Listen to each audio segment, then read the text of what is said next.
Assalamualaikum warahmatullahi wabarakatuh. Waalaikumsalam warahmatullahi wabarakatuh. Kif haluk ya Ustaz? Alhamdulillah Nabi khair. Kif haluka Rehan? Alhamdulillah Nabi khair. Dalam sekali kita tidak melakukan acara podcast seperti ini bimbing dan santai. Iya, Mungkin sudah banyak para penonton setia yang menunggu iya, kita untuk melakukan podcast kali ini. Sebelumnya kita sudah membahas empat para tabiin yang mulia yang diridhai Allah Subhanahu wa iya, taala. benar. Nanti sekarang kita akan membahas tabiin yang kelima. Iya. Kira-kira siapakah tabiin tersebut ya Ustaz? Sekarang kita akan bercerita tentang seorang tabi'in yang bernama Ali bin Husain bin Ali Zainal Abidin bin Ali bin Abi Thalib yang yang lebih dikenal dengan Ali Zainal Abidin, yaitu cucunya Ali bin Abi Thalib dan anaknya Husain bin Ali bin Abi Thalib. Ya, beliau ini dulu apa namanya sebelum beliau lahir ya, pada masa kepemerintahan Umar bin Khattab radhiyallahu anhu, beliau Umar ini berhasil menaklukkan Persia sampai ke akar-akarnya, yang ketika itu Persia dipimpin oleh Yazdajir, ya, sesuai dengan hadis Rasulullah SAW di mana Rasul pernah mengatakan mazzakallahu mulkahu, semoga Allah mencabik-cabik merobek-robek Persia sampai ke akar-akarnya, dan itu baru terrealisasi pada masa Khalifah atau Amirul Mukminin Umar bin Khattab radhiyallahu anhu. Nah, ketika itu Persia kalah total oleh kaum muslimin, dan semua orang ya apa namanya disandra, semua para wanita, para orang tua semuanya disandra, dijadikan tawanan, dijadikan budak ya. Kemudian apa namanya dibudidayakan, para budak-budak tersebut dibeli oleh para kaum muslimin, sehingga di antara tawanan dan para budak itu nanti yang tersisa hanya tinggal 3 putri dari Yazdajir, yang notabene mereka adalah orang-orang paling cantik di antara para tawanan tersebut ya. Sehingga Ali bin Abi Thalib merasa bahwa mereka ini harus dimuliakan, karena Ali bin Abi Thalib pernah mendengar Rasulullah mengatakan kasihanilah para bangsawan yang terhina ya. Untuk merealisasikan ini, maka Ali inisiatif untuk datang kepada Umar agar 3 putri dari Yazdajir ini untuk dimuliakan meskipun mereka dalam keadaan terhina. Maka Umar setuju. Salah satu bentuk pemuliaan Umar bin Khattab terhadap putri Yazdajir ini, maka ditinggikanlah harga dari putri Yazdajir ini, sehingga tidak sembarangan orang mampu membeli dari putri Yazdajir ini.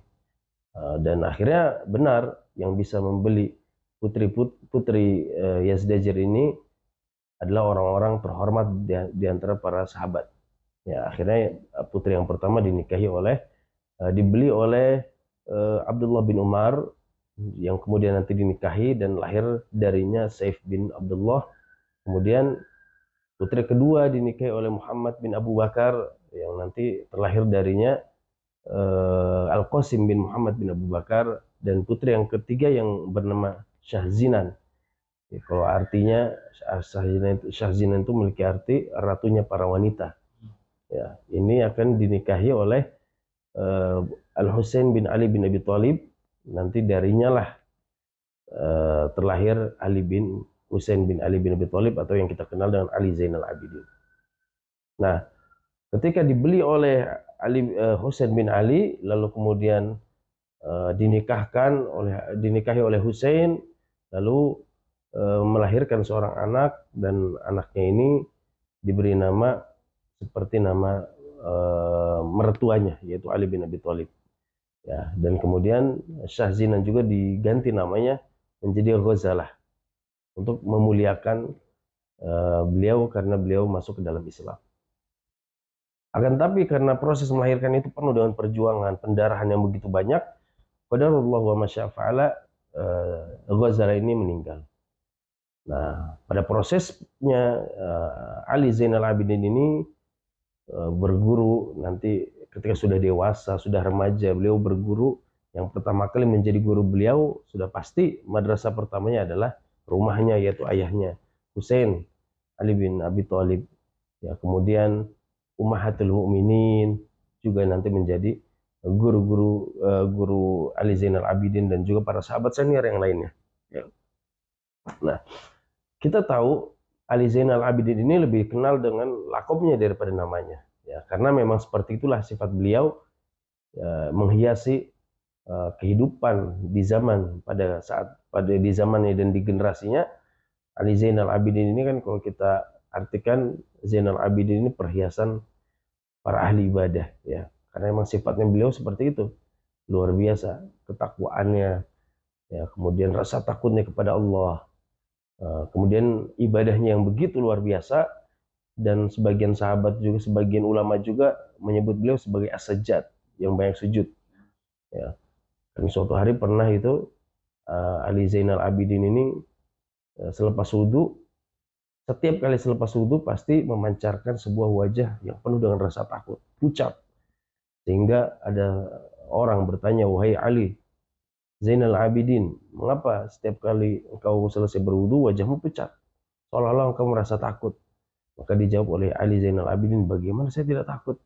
Yang saya akan hadapi, yang saya akan hadap itu siapa? Zat Rabbul Alamin.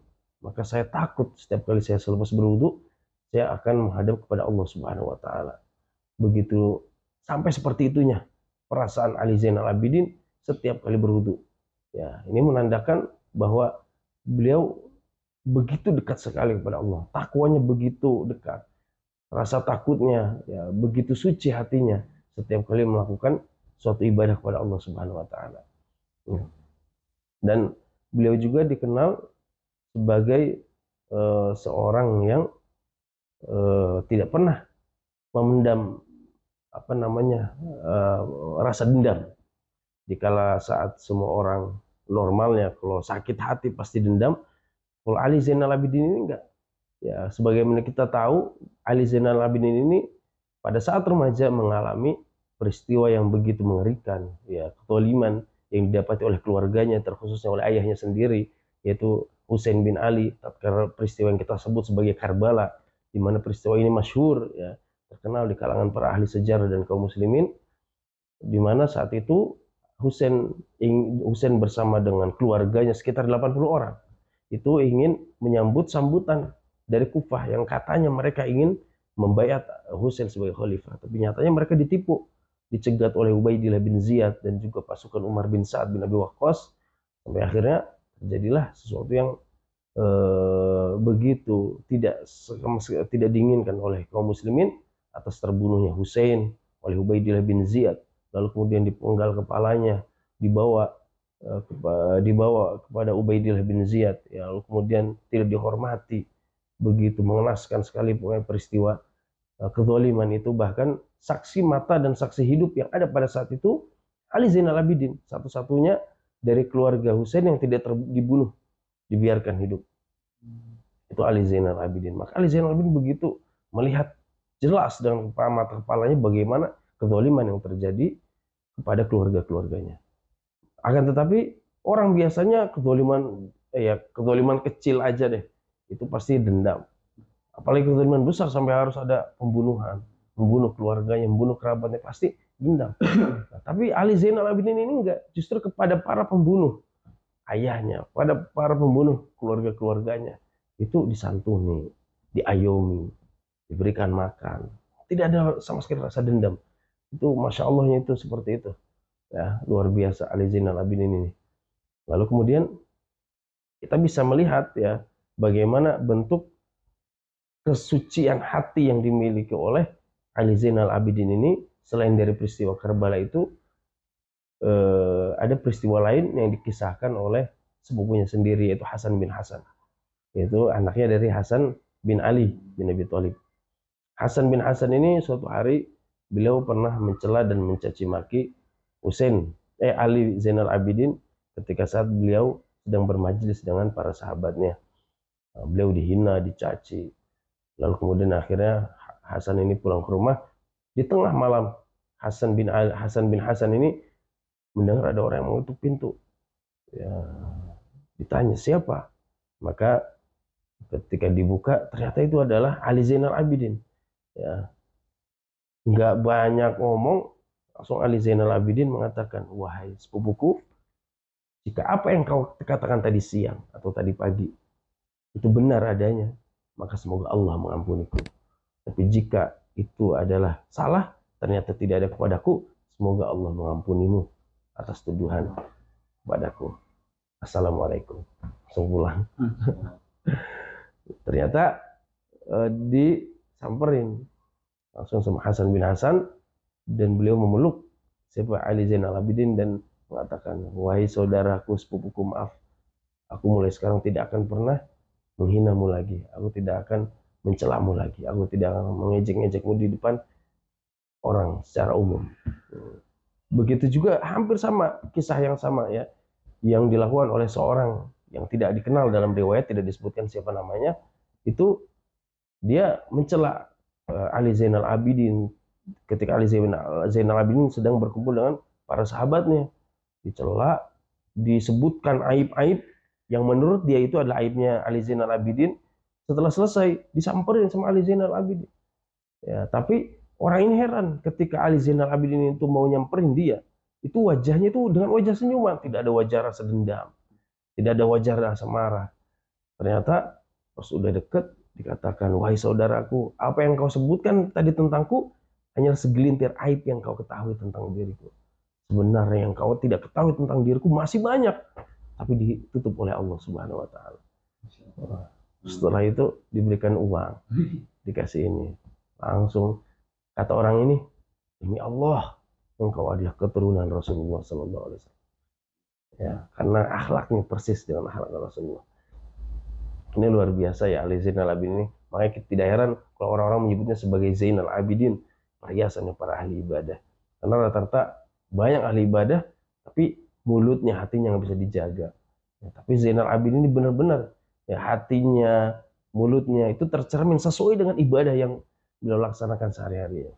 Nah, pernah juga suatu hari Tawus bin Kaisan ya itu melihat Ali Zainal Abidin sedang bermunajat di depan Ka'bah, di balik tirai Ka'bah. Dan kebiasaan Ali Zainal Abidin ketika di Ka'bah, beliau berdoa tepat di balik tirai, bersembunyi, tidak mau ada orang mendengar. Ya, melihat. Ketika berdoa dengan khusyuknya, Tawus bin Kaisan ini seorang ulama Yaman, ulama rujukan para ahli Yaman. Itu Tawus bin Kaisan. Nama aslinya kalau nggak Abu Abdurrahman Zakwan. Tawus itu lakob ya, yang artinya burung merak. Ya, Tawus ini melihat, wah ini Imam Ali Zainal Abidin ini berdoa begitu khusyuknya. Ditanya, wahai Ali Zainal Abidin, kenapa aku lihat kau berdoa begitu khusyuk, begitu penuh dengan pengharapan? Ya, sedangkan menurutku ya, engkau itu memiliki 3 keutamaan yang tidak dimiliki oleh orang lain. Kata Ali Zainal Abidin, apa keutamaan itu? Sebutkan wahai Tawus. Kata Imam Tawus, engkau memiliki pertama, ya nasab langsung kepada Rasulullah. Ya, engkau adalah keturunan Rasulullah. Yang jelas ketika engkau keturunan Rasulullah, ya sudah ada jaminan lah dalam hal keamanan, mungkin di akhirat. Ya, kemudian yang kedua, engkau akan mendapatkan syafaat dari Rasulullah, syafaatul uzma, ya, ketika di hari kiamat kelak di padang mahsyar. Kemudian yang ketiga, engkau akan mendapatkan rahmat dari Allah Subhanahu wa Ta'ala. Dijawab oleh Ali Zainal Abidin, adapun yang pertama, nasab. Aku pernah mendengar Allah mengatakan, wa nufikha fis-sur fala ansaba bainahum yawma idzi wa la yatasaalun. Dan ketika sangkakala telah ditiup, maka terputuslah, hilanglah nasab-nasab, sudah tidak berlaku lagi. Nasab sudah tidak penting, tidak bisa menolong lagi nasab. Maka aku khawatir akan terjadinya hari itu, dan aku tidak mendapatkan pertolongan dari Rasulullah. Pertolongan dari Allah, ya, karena nasab tidak bisa membantu seseorang di hari kiamat. Kemudian adapun yang kedua, syafaat. Aku khawatir aku tidak mendapatkan itu, karena kita tahu Allah pernah berfirman, wala yashfa'una illa liman irtadha. Dan tidak wala yashfa'una illa liman irtadha. Syafaat itu tidak diberikan kecuali kepada siapa yang diridhai oleh Allah. Dan aku tidak tahu apakah aku termasuk diridhai oleh Allah atau tidak. Sedangkan yang ketiga, rahmat Allah. Allah mengatakan, inna rahmatallahi qaribum minal muhsinin. Sesungguhnya rahmat Allah itu dekat dengan orang-orang yang berbuat baik.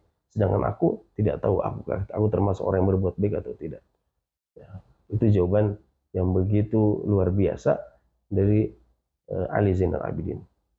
Dan Ali Zainal Abidin ini termasuk orang yang kaya ya. Allah anugerahkan kekayaan yang luar biasa karena beliau memiliki perdagangan, perniagaan, dan pertanian yang begitu luas dan dikelola oleh para budaknya. Ya, dan beliau sangat berbuat baik kepada para budak dan juga orang-orang miskin. Yang pertama, pada para budak. Ya, pernah suatu hari Ali Zainal Abidin ini tidak sengaja khilaf lah memukul budaknya yang ketika diperintah ternyata terlambat ketika menyelesaikan perintah dari Ali Zainal Abidin. Maka Ali Zainal Abidin khilaf memukul, mencambuk budaknya. Budaknya marah. Enggak marah, bertanya, "Wahai Tuanku, kenapa engkau mencambukku?" Langsung teringat astagfirullah, istighfar. Lalu beliau di sholat 2 rakaat, beliau berdoa kepada Allah, lalu beliau menyuruh kepada budak ini supaya dosaku diampuni oleh Allah karena aku telah mencambukmu. Sekarang kamu pergi ke Mekah, ke Ka'bah, sholat di depan Ka'bah, berdoa kepada Allah, ya Allah ampunilah Ali Zainal Abidin, ya Allah ampunilah Ali Zainal Abidin, kalau engkau sudah melakukan itu aku akan bebaskan. Akhirnya benar dia berdoa, dia dibebaskan. Kemudian diberikan uang 1000 dirham untuk kebebasannya. Dan setiap malam Idul Fitri, tatkala semua orang-orang merasakan kebahagiaan, ya Ali juga ingin budak-budaknya itu merasakan kebahagiaan yang sama. Maka setiap malam Idul Fitri, Ali Zainal Abidin itu pernah membebaskan 1000 budak. Semua budaknya diberikan 1000 dirham. Nah, untuk mereka, agar mereka bisa merasakan kebahagiaan, merdeka, dan bisa merasakan kebahagiaan bersama keluarga-keluarga mereka. Itu dermawannya Ali Zainal Abidin. Dan beliau juga selalu memberikan santunan kepada fakir miskin, tapi secara sembunyi-sembunyi. Ya, jadi Ali Zainal Abidin itu setiap tengah malam nanti beliau akan mengambil sembako, tepung lah atau dan lain sebagainya, sembako dimasukkan ke dalam karung, beliau angkut sendiri. Lalu kemudian beliau berjalan ke setiap kota di mana rumah orang miskin yang ketika itu tidak sedang mengadahkan tangannya, sedang tidur, maka beliau akan menaruh tepat di depan rumahnya. Maka setiap pagi orang-orang miskin itu akan mendapati rumah mereka, setiap kali buka pintu, ada sembako. Dan itu yang selalu terjadi di malam di mana Ali Zainal Abidin masih hidup pada saat itu. Tapi tatkala Ali Zainal Abidin meninggal, tidak ada lagi bantuan. Karena awalnya mereka nggak tahu siapa yang memberikan setiap malam ini sembako setiap malam itu ada di hadapan rumah mereka. Mereka nggak tahu. Kapan mereka tahu kalau itu adalah Ali Zainal Abidin? Iya, ketika meninggal. Ketika Ali Zainal Abidin meninggal, kemudian ada salah seorang yang memandikannya, ketika melihat ternyata punggungnya kapalan. Punggungnya Ali Zainal Abidin ini kapalan. Wah, bisa dipastikan. Jadi pasca wafatnya Ali Zainal Abidin itu bantuan itu terhenti. Wah, bantuan terhenti. Kenapa ini? Ternyata ada orang yang membersihkan jasadnya Ali Zainal Abidin. Ini semua karena Ali Zainal Abidin wafat. Jadi selama ini yang memberikan bantuan sembako pada fakir miskin di tengah malam itu adalah Ali Zainal Abidin langsung. Ya, kapalan punggungnya, pertanda bahwa beliau sendiri yang memanggul, ya, mengangkat semua sembako tersebut. Maka ini penutup dari kisah Ali Zainal Abidin. Ini suatu hari Hisham bin Abdul Malik, tatkala itu beliau menjadi khalifah Bani Umayyah, beliau ingin bertawaf, berhaji atau berumrah, ya. Kemudian ketika beliau mau bertawaf, para pengawalnya itu mengatakan kepada rakyatnya, minggir, khalifah mau tawaf, suruh minggir. Tapi karena pada saat itu kan ramai kan, banyak orang-orang nggak mau, dan mereka juga ingin tawaf, jadi nggak bisa. Jadi Hisham bin Malik ini mau mencium Hajar Aswad, kan orang yang tawaf kan banyak, ribuan, jutaan, suruh minggir karena Hisham bin Abdul Malik mau mencium Hajar Aswad, tapi nggak ada yang mau menyingkir. Tiba-tiba Ali Zainal Abidin lewat, Semua orang menyingkir. Wah, beliau siapa? Ali Zainal Abidin yang bisa mencium Hajar Aswad. Hisam enggak bisa. Sampai pengawalnya heran. Sampai apa? Orang-orang para pengawal Hisam bin Abdul Malik heran. Ada orang yang mengatakan, ini orang siapa? Sampai sekelas Hisam aja orang-orang menghiraukan, nggak mau minggir. Giliran orang ini Ali Zainal Abidin minggir. Kemudian kata Hisam bin Abdul Malik, saya tidak tahu. Padahal dia tahu. Cuman karena dia cemburu, dia ngomong, saya nggak tahu. Saya nggak tahu itu siapa. Tiba-tiba ada seorang penyair, namanya Farozdak. Penyair terkenal pada masa itu, mengatakan, kalau khalifah tidak tahu, atau pura-pura tidak tahu, maka aku akan mengenalkan siapa orang itu kepada kalian semua. Beliau mengenalkannya dengan syair. Karena nggak hafal banyak ya, menghafal artinya aja.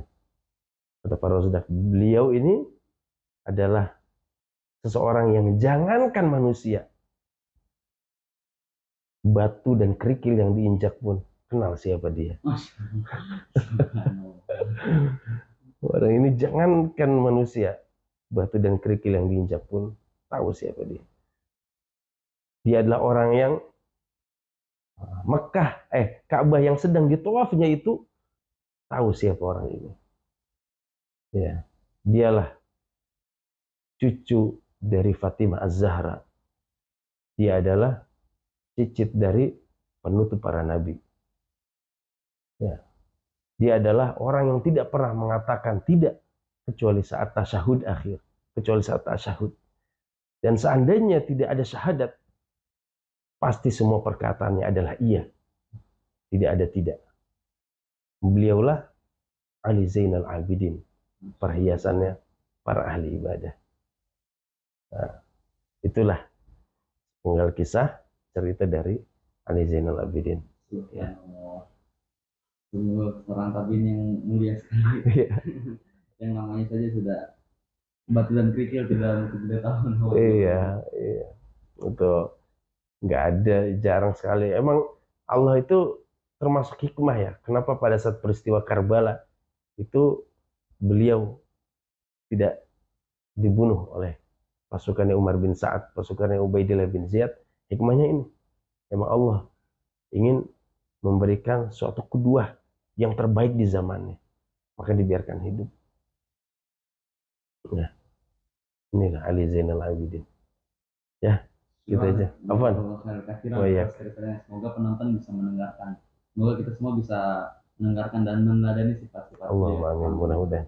Kita tutup dengan doa kafaratul majelis. Subhanakallahumma wa bihamdika asyhadu an la ilaha illa anta astaghfiruka wa atubu ilaik. Assalamualaikum warahmatullahi wabarakatuh. Waalaikumsalam warahmatullahi wabarakatuh.